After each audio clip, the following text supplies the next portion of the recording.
Hi guys, Gareth here from Heartfelt Horsemanship.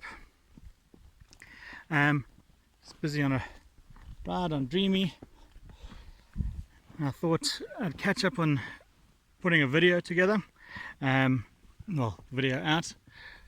So what I wanted to speak about is I had a few queries with the video I did last week with horses not speeding up to go with the herd, and most of it to me actually seemed more to do with having the horse not with the rider, rather than the horse just following the herd.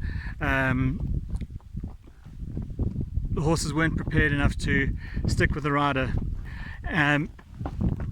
But one of the things that came up in one of the conversations I had, their horse was very goey in general.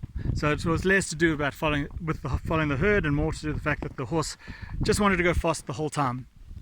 So when we break down what that person was doing in their time with the horse, they were mainly going at high speeds. So if you do, let's say, a discipline like show jumping or speed games like barrel racing, and you only get an hour or two a week with your horse, people have this tendency to, well, I'm going to go there and I've got to get the horse's fitness and speed up, so I'm going to, for the bulk of my 2 hours with my horse, run around flat out, and then wonder why the horse defaults to flat out. So when we talk about balancing a horse, we're not necessarily just talking about the balance of the horse physically.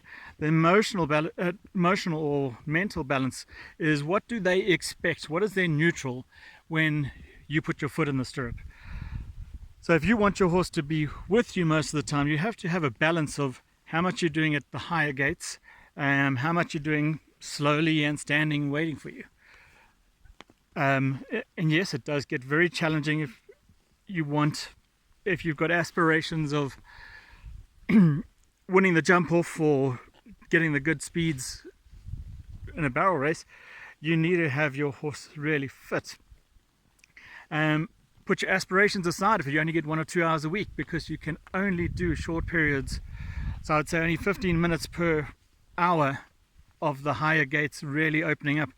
You can still build fitness at slower gaits, but absolutely, the guys at the top level winning the jump offs have hours of that horse going at a higher pace, but they've also got the hours of balancing that out. So you can't just skip all the slow stuff because you only get 2 hours. Then you're going to have a horse that's a runaway. Hope that's helpful. Cheers.